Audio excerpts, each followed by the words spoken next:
Hey Brickmaniacs, welcome back to another Designer Studio episode. I have Andreas joining me. You know him as ASAP Animation. And well, where else would we start having you here in person but with the Norwegian lineup? So we've got the CV90, the MB240, and the six-wheeled ATV, all very detailed kits. We're here with the designer. Which one do you want to start with? We can start maybe from the beginning. This was my first kit for Brickmania. The MB240, it's a field truck.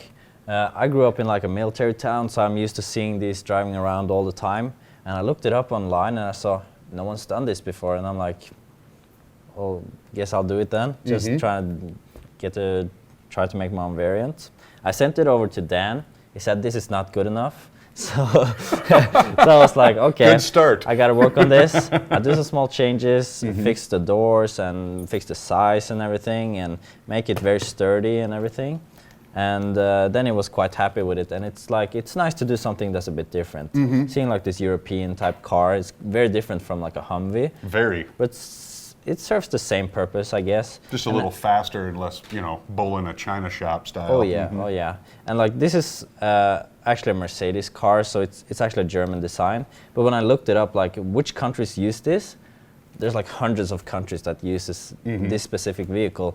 So I even seen like US Marines driving this. So you can just like swap the flag if you want to, make it US Marine, make it German, make it whatever you want it to be. Same with the CV90. I don't think there's Norwegian markings. Oh yeah, there's a Norwegian flag here and on the front, I think, yeah. So you can just change out those and make it whatever you want, But yeah, it's a simple design.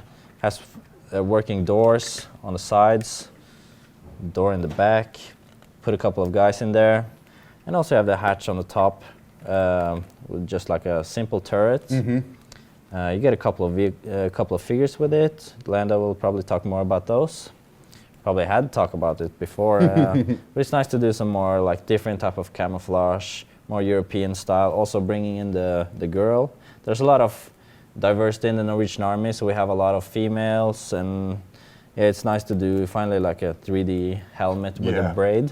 I hope we can do more of those. I just think those are great. They add an extra layer of detail for sure. Oh yeah. MB240, very standard in Europe as well. Printing is nice. This is like from a year ago, I think, more than a year ago. So when I suggested like, oh, can we do flags? That was like a big request for prints. And now we've been moving more, doing more printed stuff. So keeps the price down, doing the print simple. You have your icon here, license plate. Yeah, all very nice stuff, I think. Yeah, and definitely a sturdy little sandbox build, you know what I mean? Oops, sorry, but that's, I'm glad you went back and reworked it, because whatever happened, it turned out into a great model. Yeah, it was a lot of fun to do, and it's a simple design. So that's what kicked it off. Did you go right into the CV90 then after that? We did the radio truck at first. Radio truck, okay. Oh, yeah. But then we moved on to the CV90, I think was my third kit, I do believe. So your first set of tracks. Oh yeah. Probably my last, maybe my last set of tracks as well. I haven't been doing much tracked vehicles. Yeah, maybe in the future, who knows. So the CV90, it's actually a Swedish design. But we use this in Norway, and same with the MB240. It's used everywhere. A lot of countries uses this. Like I've been getting messages from people, we want a Dutch variant, we want a Swedish variant, Danish variant, whatever. But even just for the CV90, there's so many variants of it. And even like the barrel size, they come in all different sizes, and like almost like the Norwegian version don't typically have this crows, gun on top, the crows. So you can just remove that if you want, replace like the tile here, a simple modification, and it's nice to display just... A little cleaner turret top, yeah. Yeah. That hatch mechanism you have with the droid arms is quite interesting. You get to open from the side there. Yeah, that was kind of, I was struggling a lot with this one because it's a design that goes up, and then that's how they poke their head out. It just goes up like this, and then if you want to get out, it just swivels. So I had like a lot of different trial and error trying to get this one correctly. To capture that little. Oh yeah, right. Yeah, and you can see out. There's some clear plates here, so you can see out. So this is actually the commander's hatch. Okay. This is where the commander would sit, and you also have a couple of viewports, and you can have your driver in here. Fits very snug in there. And it's a troop transport basically, more than a tank.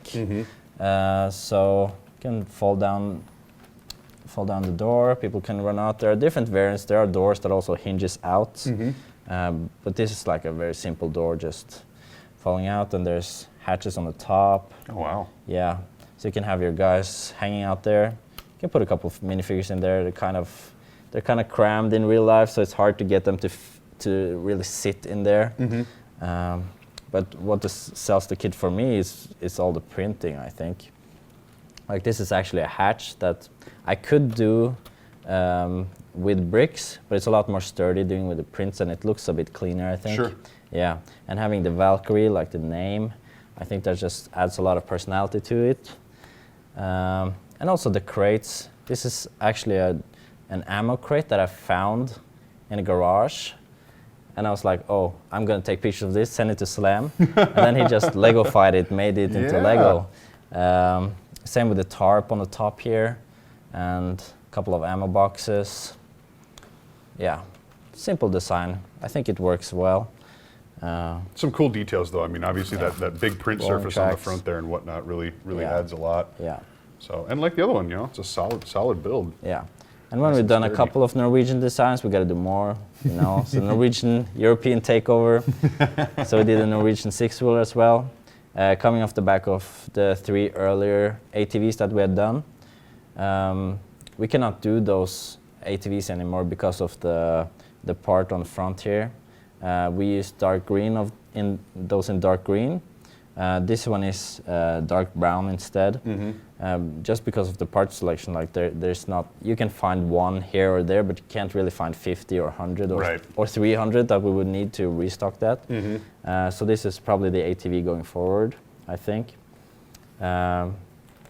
Very simple design, I think. Fun accessories, though, with that perfect caliber and everything. We will have Landon in here in a bit to talk more about the figures. But so when you knew that you lost those dark green fenders, I mean, was it as simple as just adding that extra set of wheels on the back and expanding the bed? Oh yeah, we had a lot of different trials and errors. Okay. This is a collaboration also with Alexander Still, German guy, and so we've been messaging back and forth trying to get the last wheel, how to do that, and also Brennan was the project manager. So our request was to reuse the ammo crate here from the German ATV, because it's the same type of caliber and weaponry we would use in Norway. And there's a tile here, there's a tarp. It's reused from the CV90, and I think that's always so cool when you can get more of them, because this is like standard issue. So get a bunch of those, and you have a rangefinder on the back here. That was Brennan's edition. I think it's great having the sniper, the scout, because this really is a scout vehicle. You wouldn't just go into war with this one, but you... That would be a little interesting, scouting, wouldn't it? Yeah.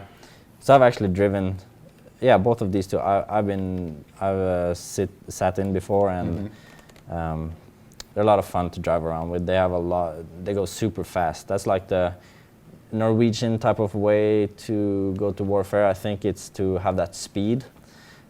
So this is like very lightly armored, just so you can have that speed, can go very fast, instead of like the slow and up armored vehicles.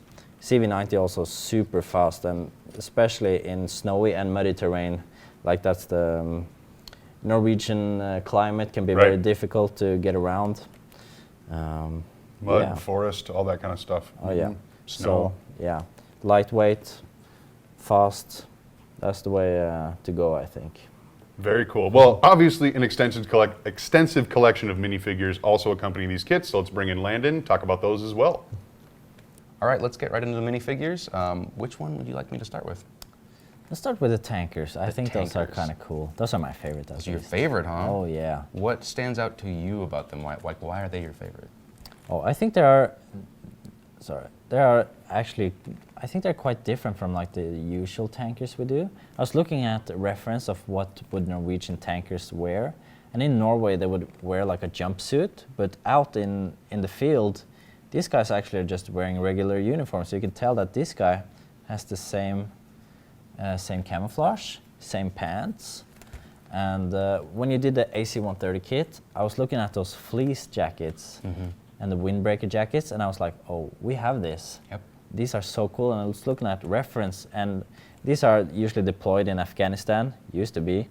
And in Afghanistan, it's super hot during the day, but the nights are freezing. They are way up in the mountains. So you would wear a lot of these puffer jackets, fleece jackets. That's why I really wanted to get. Yeah. You can talk about that. Yeah, for sure. It's been cool seeing the different crossover with militaries. You know, you have these same fleece jackets, and seeing them adopted into other militaries around the world. Obviously, it's, you know, a jacket's a common thing that you're going to need in colder environments, and to see them using similar styles, sometimes I wouldn't even be surprised if it's like the same brands in some cases. Oh, yeah. So that was kind of cool, a nice observation that you made there. Another thing that I saw with this guy was he had it. I think it was specific to the vehicle, the body armor for that. Sometimes you'll see, maybe this is some body armor that's deployed more with some troops as well, but it seemed to be a bit more specific. Yeah. The coloration was a bit lighter compared to the uniform, which either it was older or from a different gear set. Yeah. So that was just another. The reference photo for that was from a documentary. So they were in the scene. They are just firing this CV90 up in the hills, and then this guy jumps out. And he has a big grin, big mustache, and he has like smoke and dirt all over his face. Like there's just blasting up dirt. So that's why I put like the grime. Yes. And he had a big mustache, so it's like, oh yeah. Yeah, that's what it's funny getting specific requests like that. It's like, this guy's funny. Let's see if we can capture this in minifigure format. So that was just funny to do that. The camouflage pattern is interesting. It's got this blotchy, big patchy appearance to it. Hopefully down the road we'll be able to get the more woodland kind of variant of it. Oh yeah. But this is the more of like a desert version of it. Yeah, used in field. Yes. And also this is like the first month we started using these helmets. Yep. These combat vehicle crew helmets, 3D printed and designed in-house. And this is just like an excellent addition to these tankers. Yeah. And they have like a patch on the arm. Yes. Very hard to see, but that's the Telemark battalion. They're sort of like the top tankers in Norway. Yeah. They have a Viking ship, so that was kind of a Viking ship before the Viking ship. Yes. That's cool. It's just a nice little patch right below the flag there. Moving on to... And also this is a girl. Oh, like, yeah. There's a very diverse army in Norway. We have a lot of female and a lot of different ethnicities, so it's nice to get that in there as well. Yes. I'm especially loving these packs when they kind of all come together. And you can see a little bit of a range of different uniforms, different people, everything just coming together. But overall, still having a cohesive look together. It's like you can tell that they're they're from the same country, they're with the same units, but they all are, pretty unique in and of their own right. Oh yeah. Yeah. Going on to these guys. Oh, the beards, the beards and the hair. And the braid. That was. I remember that. When that request kind of came up, I was like, we'll see if we can do this. It might be a bit of a challenge, but. Yeah. My initial request was a boonie hat with a braid, but we said a fast helmet was actually easier to make. Yeah, the boonie hat we were running into some just thickness issues, or maybe we just wanted an excuse to add a ponytail to the fast. That's helmet. Amazing. We got to return that sometime. Absolutely. We'll try and sneak this into more kits. But one thing that was notable about this, like the braid there, is that. I think a lot of other militaries around the world, you'd be required to like put that into like a bun or something. But I would see more photographs of just a loose braid compared to, or I hadn't seen that before that. So that was an interesting thing to point out. Again, you got the flag on the side there, and a little bit of a loadout with some ammo pouches. You got the radio. Do you remember anything else that you requested for this kit that? Oh yeah, for the head for this guy. Oh yeah, that's right. I thought it was cool. I'll just remove the beard. So even though the beard covers up most of the face and this is true for like other minifigures, if something covers up the entire face, sometimes like I'll opt to just throw in more details in there, even though it gets covered up. It's still a cool thing to have underneath. Maybe you can swap it out with a more generic face and use this elsewhere. But yeah, your request was. Your father, right? Yeah, my father used to drive this in Afghanistan, this truck. So I was like, oh, let's do this guy. And my father has like a small scar on his chin, or no, on his upper lip. So we added the scar in there, and that just a lot of personality to the figure, I think. So that was cool that we could get that in there. And of course you get the cool beard piece. You can kind of opt for either one. Oh yeah. Maybe it's just different options for sure. Yeah. And then finally we have FSK, Special Forces. Yes, Special Forces. I think Slam was the one who kind of put together, composed this figure. It's been nice working with Slam and other designers to kind of increase our library. I'll put together some artwork and he'll tweak it and change it and kind of composing is almost the word for it, because we're trying to drop artwork into a common library where we can all draw from, and when it's time for new artwork, or when it's time for or if old artwork exists that works well enough, it's been nice kind of blending that all together. And I think so. This is a multicam outfit. Oh yeah. But we opted for it on light tan. So normally we make multicam or OCP or kind of variants of that on dark tan. This represents more of a sun-faded look, so he would have been wearing this uniform longer, maybe more in the field, more experienced. You'd often see that. It's tough making multicam work on light tan, just because I think the light tan body shines through a bit more noticeably. Yeah. But I think he did a good job kind of toning down the camo enough to make it recognizable. Yeah. What else do we have on there? Some radios, a knife I think is on there. Different loadouts that you would see with Special Forces here. And of course, the sniper rifle. Slam always does a great job with this, the perfect caliber artwork. And this is no exception here. Yeah. And he's a sniper, so you have like his sniper goggles as well. Ah, yes. That's why I have the glasses. I see, I see. Am I missing anything on these minifigures? No, I think that's all. Awesome. Again, it's cool to see all these different minifigures come together.